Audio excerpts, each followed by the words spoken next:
and they still like hold get-togethers where they remember that trip, and they're like, Santiago, right? He was a piece of shit. Like they like even if Santiago like died like years ago, they're still like, yeah, I fucking hate that guy. Fuck that guy. Bro. But Imagine being such a jerk off that people hate you 20 years later. exactly, dude. That's what I'm saying. And we're back. We're back with some Minecraft. It's bedtime. I'm going to sleep. You're going to sleep. I'm going to sleep in Minecraft. Oh shit! There's a motherfucker. No, I'm just playing. How the fuck did you get in here? How the fuck did you get in here, motherfucker? Can you push buttons? One of the fucking wandering traders is in the villager house. How the fuck did you get in here, motherfucker? Like, you're in the perfect place, so I can't really complain. But how the fuck did you get in here, bro? You better stay the fuck away from that zombie villager. Because if you kill all my villagers because you're a dumbass idiot, I'm gonna be hella upset. All right, I've said my piece. I witnessed that experience, and now it's time to go back to digging the hole. So, I have a little story, well, no, not a little story. I have a story to share with the class, with everybody today. Yes, yes. This is a little fun historical thing that I just found one day while I was, you know, just perusing the web, listening to different shit while I, play Legends Arceus. Because I've tasked myself with completing the Pokedex, which is a lot harder than it is in normal Pokemon games, because it isn't just, like, catch every Pokemon. It's like, you have to catch every Pokemon and then get that Pokemon to, like, research level 10. So you have to do, like, little research tasks and little challenges with your Pokemon.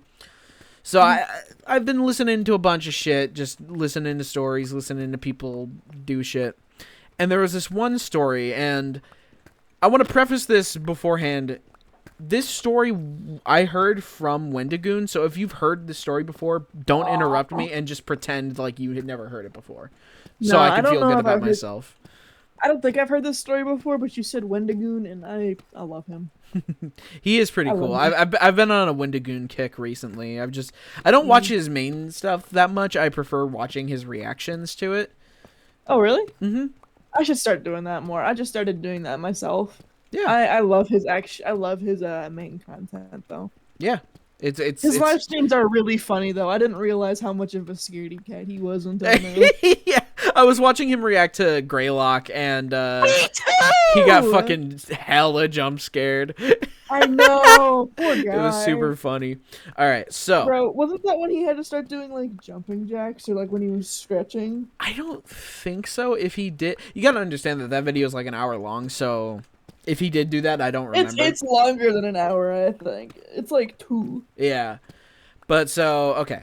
So the story is called the Acali Raft, or as some people may also know it, the sex boat. So the sex boat, which the story is 10 million times wholesome than it sounds just by having the name sex boat. So don't get all scared. You're gonna hear some NSFW lewd shit. So once upon a time.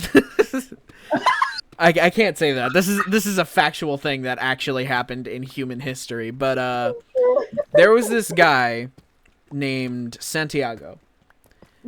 That was his real name, by the way. I'm not using fake names like I did with my last story. That was his real name, and I feel okay with doing that because the dude's dead now. But his name was really Santiago. That's insane. Mm-hmm. But so there was this guy named Santiago, and he was a scientist, right? Mm-hmm. But he had this weird interest in violence. Now, when I say that, I don't mean that he was, like, killing rabbits in his backyard and then suddenly one day his parents saw him with a fucking skin lampshade. No. He was just really interested in the science behind why humans get violent. Mm-hmm. And he put together this thesis that if people are stranded or will be put in an isolated situation that is incredibly stressful, they will either resort to either killing each other or having a massive orgy. I don't know why he came to this conclusion. I don't know what what pieces of evidence led to him thinking that, but he thought it. And he said, oh wait, no, I do know why. So he found this test that was similar to the test that he did, where a bunch of scientists grabbed a bunch of monkeys, right? Put them in a cage together, and they found that I think they grabbed like 6 female monkeys and 4 male monkeys, and they found that the monkeys would characteristically fucking kill each other so that they can have sex with the women, right? Okay. That's characteristic for monkeys. That makes sense for monkeys. So Santiago sees that test and he says, you know what? You know what's a good idea? Recreating that test, but with humans. Because humans evolved from monkeys, so they have to have done the exact same shit, right? If I put them in like, okay, not the exact same thing. They didn't put them in a cage like they did with monkeys, but if I do something similar with humans, they're probably going to kill each other or start fucking.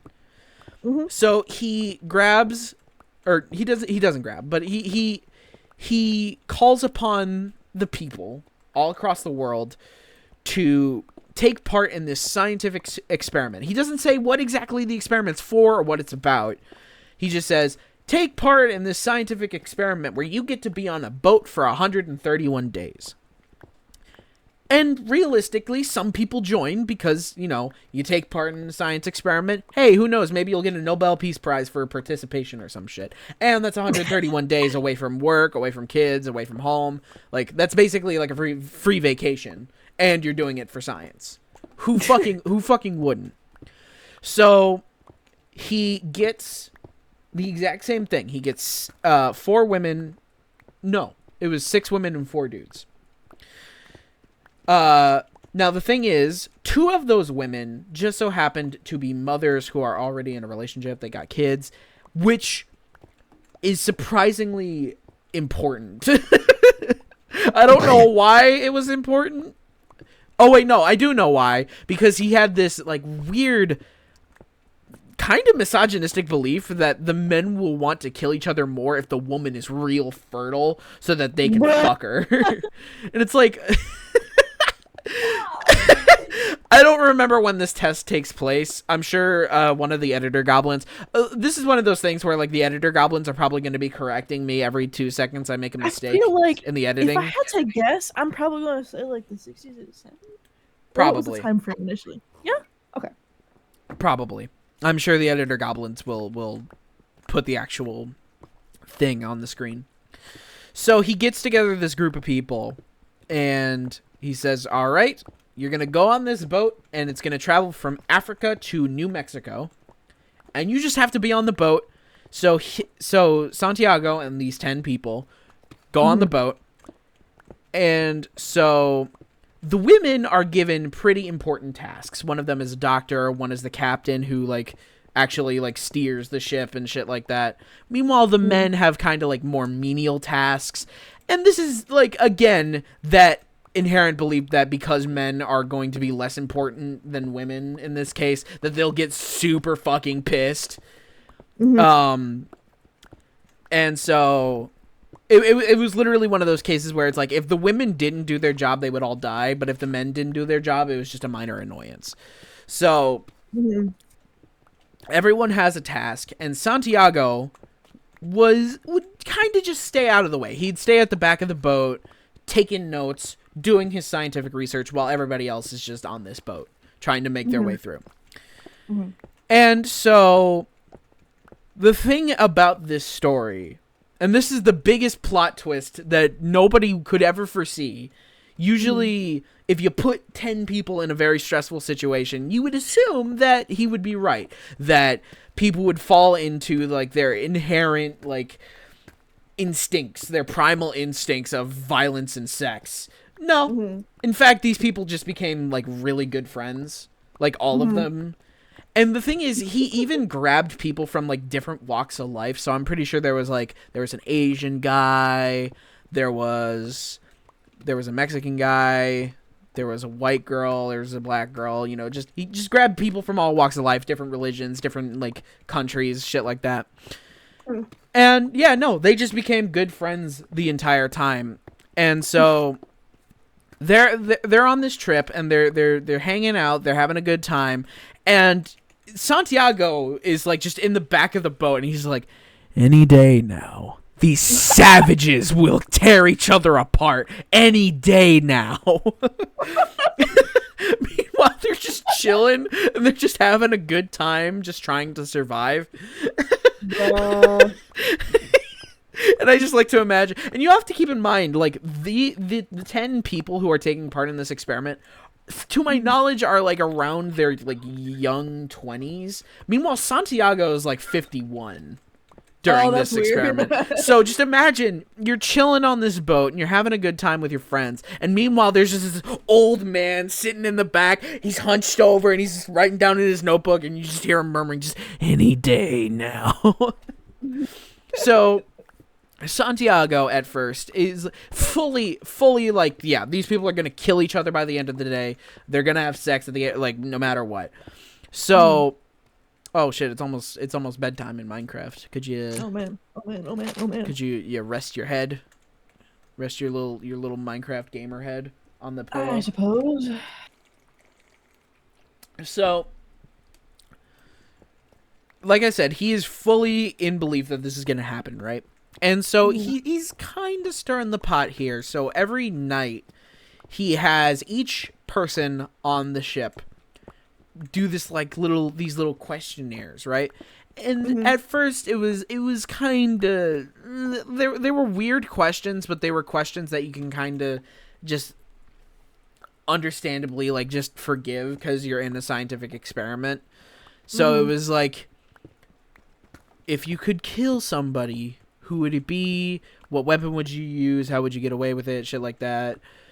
Like, who do you hate most? Who do you hate the least? You know, shit like that. Just trying to understand the psychology, right? So that's the situation that they're in.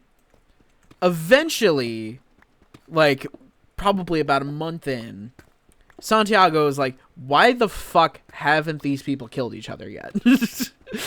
Why the fuck are they so friendly? And so he starts stirring the pot even more. And the thing is, Santiago, from what I've heard, was a massive control freak. And so eventually he kind of took more of the reins away from the captain who was controlling the ship.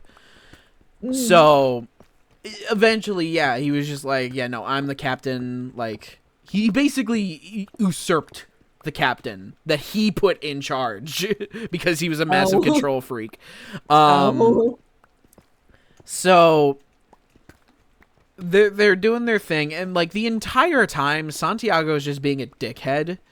Like eventually like the questionnaires start getting more violent, where it's like, who on the boat would you murder? Who on the boat would you have sex with? You know, like shit like that. And these people are like, what is going on? And whenever they would ask Santiago, like, why are we on this boat? What's the point of this test? Why are we here? He would just say, I'm trying to figure out world peace. That was his reasoning to these people. Like, I'm trying to figure out world peace. I'm trying to figure out how we could achieve world peace. And they're like, all right, world peace sounds good to me, I guess. So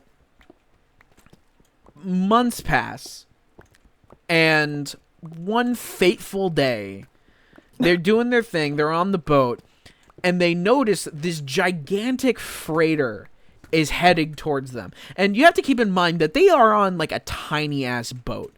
Like, they're not on like a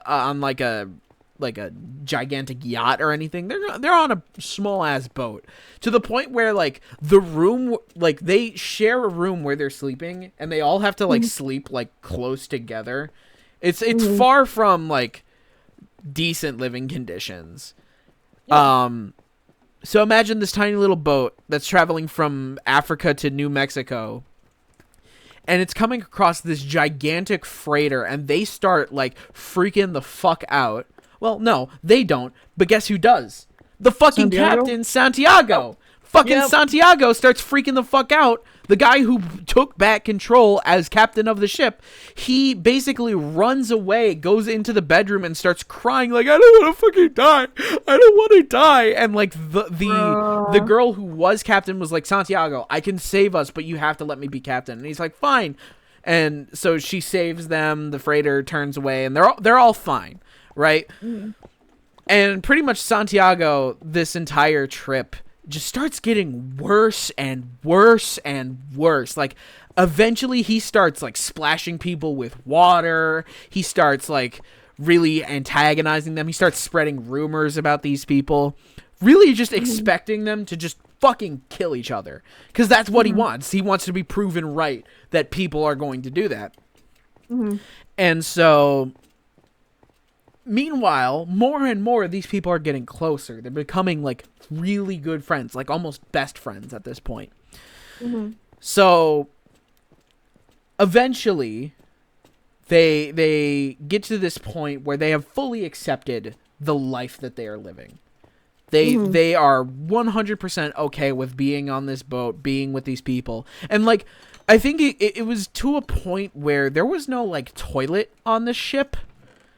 So you would just have to like poop in this tiny little part of the boat that people can see. And eventually they're just like, yeah, no, I'm close enough to these people that they can see me take a shit. I don't give a fuck. Like, that's how close these people have gotten. Meanwhile, which is the exact opposite of what Santiago wants. He does not want these people to be close. He does not want them to be friends. He wants them to fucking kill each other and have sex with each other, right? So, eventually... yeah, like a fucking idiot. Eventually, the boat reaches land. Actually, no, I skipped ahead in the story. So, specifically, these two people on the boat, I don't remember their names, but it was the black girl and it was another one of the women, who was like, the black woman was like, I just realized that this is the exact same course that my ancestors took when they were being brought to America to be slaves. But now I'm doing, but she says, but now I'm doing it of my own free will amongst people who love me and respect me. I'm being connected to these people of where I came from, but now I am in a better place. So she basically just finds enlightenment because she's on this boat. Meanwhile, this other woman, she had joined the boat, or the test initially, to just as a fun little thing, but secretly, she joined the boat because she wanted to get away from her life because she had just gotten out of an abusive relationship. And she's saying that, unsurprisingly, actually, her boyfriend had very similar characteristics to Santiago, but it really helped seeing a bunch of people stand up to him and call him a piece of shit. Like, they called him a piece of shit to his face. They hated Santiago by the end. So seeing these people, like, hate Santiago, talk about that they hate Santiago, make fun of him the entire time, she's really realizing that Santiago is pathetic. And if Santiago has the same characteristics as her abusive boyfriend, her abusive boyfriend's also pathetic. So she, not instantaneously, but it helped her move past that traumatic part of her life. So, like, basically the exact opposite of what Santiago wants is happening on this boat. And it gets to the point where Santiago is so fucking depressed because his idea is not working. And eventually he starts acting sick. It was said that he did become sick, but they pretty much, or the doctor pretty much said, like, I'm almost certain he was only doing that because nobody was, like, paying attention to him. Nobody was giving him any decency. Like, they were just treating him like shit because he was being a piece of shit. So, the entire time, Santiago's just being a little bitch. Meanwhile, everybody is, like, super happy. They're having fun with their friends. And eventually, the trip ends. They've landed in New Mexico. And these people are sad because these people who they've pretty much considered their best friends for, like, 1/3 of the year, like, they aren't going to be able to see each other that much anymore, if not at all, right? So they're spending time together, and they've eventually land, right? And Santiago was basically like, he had been writing notes the entire way, and I think like partway through in his notes he started calling them the mob, like they were like they were gonna fucking, because again that's what he was expecting. He was expecting them to go fall fucking like ape and just fucking kill each other.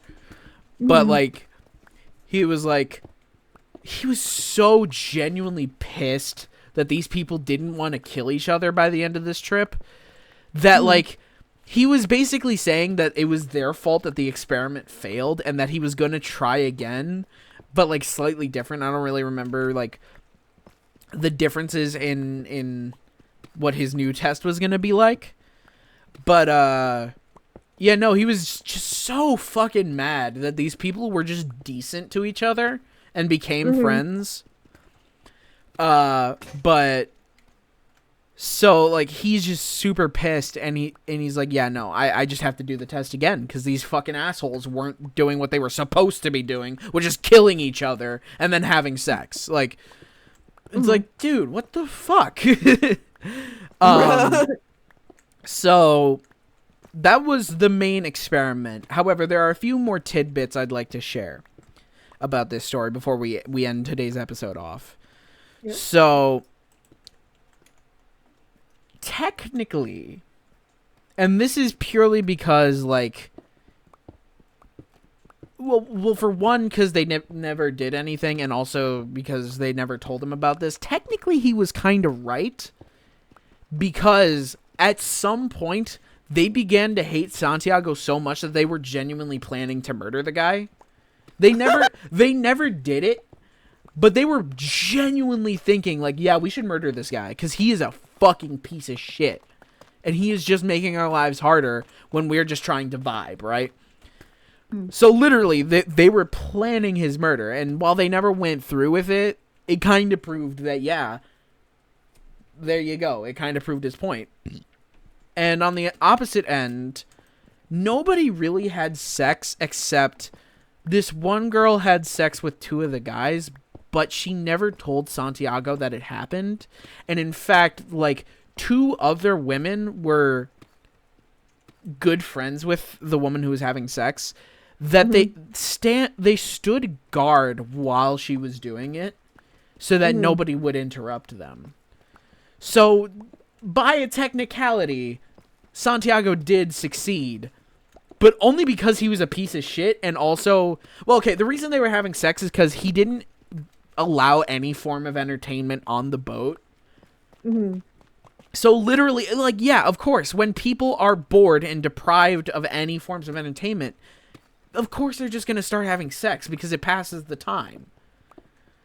Like, I think the only form of entertainment that was brought on the ship is that one of the men brought a guitar, but Santiago was okay with it because it was kind of like a little activity that they could all do and wasn't like a TV or anything like that.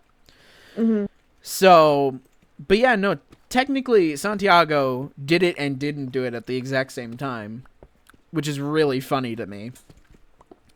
But yeah, and the fun thing is, the very fun thing about this is, these people are still, to my knowledge, alive.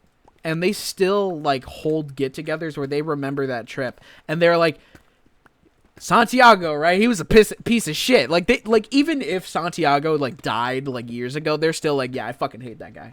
Fuck that guy. But, it's like a jerk off that people hate you. Exactly, dude. That's what I'm saying. So, but yeah, that's the story that I heard. And after that story was done, I was like, this story teaches people two things. One, it's proof that, God, of course this music kicks in right now, right as I'm about to say something real wholesome. It's proof that human beings are not inherently bad. It's proof that when human beings are bring together and come together, they can truly just be homies. Like, sure, you could argue that they were trying to complete one task and they had, like, a similar enemy in Santiago. But it's proof that human beings have the inherent, like, need to connect with one another, which I think is fucking awesome. But it's also proof that if you be an asshole, people fucking hate you. Like, I could just imagine so many people who are just like Santiago, but have this, like, why doesn't anybody like me, like, feeling about them, where it's like, okay, well, maybe you're being an asshole, or you're being annoying, or you're being creepy, or you're just not choosing to interact with people, and thus people don't want to hang out with you.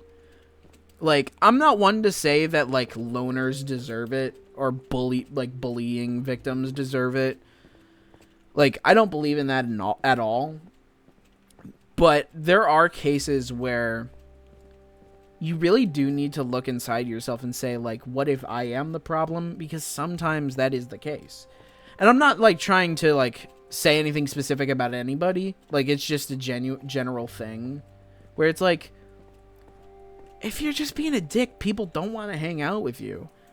You can't just be like, why does nobody want to hang out with me? And then you start splashing people with water and asking them who they would kill and who they would have sex with, and just expect people to like you. Like, you have to be just like a decent motherfucker and take part. Mm-hmm. But I think that first message and this proof that not only was Santiago wrong, but like it proving that he was so wrong that you can't take him seriously at all is just really nice. I love that. Oh yeah, and there was one final thing about this story that I'll end off. So at some point during the ship, Santiago was so pressed to have these people kill each other that he started sharing the questionnaires that I mentioned earlier. And those questionnaires were meant to be not anonymous, but like if you wrote something down on those like little questionnaires, nobody else would see it, right? He wouldn't share it. But eventually he did start sharing it. And she did? Dickhead. Yeah, like a dickhead. But so he shared one where this girl said that she would have sex with one of the guys, but one of the guys said that he would kill her. Which is like, you would think would start some drama. You would think like in normal human circumstances, they would be like, what the fuck? You would want to have sex with me? What the fuck? You would want to kill me? But like literally when he said that, the guy was like, see, I didn't know you that well back then. Maybe you stole my fucking biscuit earlier that day. So I was really upset and I had to give an answer. So I said you, and like the girl was like, it's totally fine. It's totally fine. And I still think you're hella cute. Aww. So again, I just find it very, very wholesome that this guy who was so inherently believing that human beings are violent, that they're like overly sexual, and that in that situation they will kill each other over that. I find it so wholesome that he was wrong. But that's the story. That's the story about the quote unquote sex boat. Oh, I forgot to tell you why it was called the sex boat. So apparently the media realized like this is happening. Like people knew that he was doing this because like you can't really hide a scientific experiment like that. Yeah. But eventually like they were like, oh, this isn't a scientific experiment. This guy is just holding orgies on this boat because he wants to have an orgy. It's the sex boat. So that's why it's called the sex boat. Oh, that makes me happy. But that's the story. How did you like it? Fucking amazing. I remember watching that video. It is a very good story, and you did a good job of telling it. Yeah. And if people want to see that video, I'll leave a link to it in the description. But yeah, that's the video, everybody. I went over by 8 minutes, but that's okay. We had a good time. Okay. My throat fucking hurts. But we'll see you next time. Goodbye, everybody.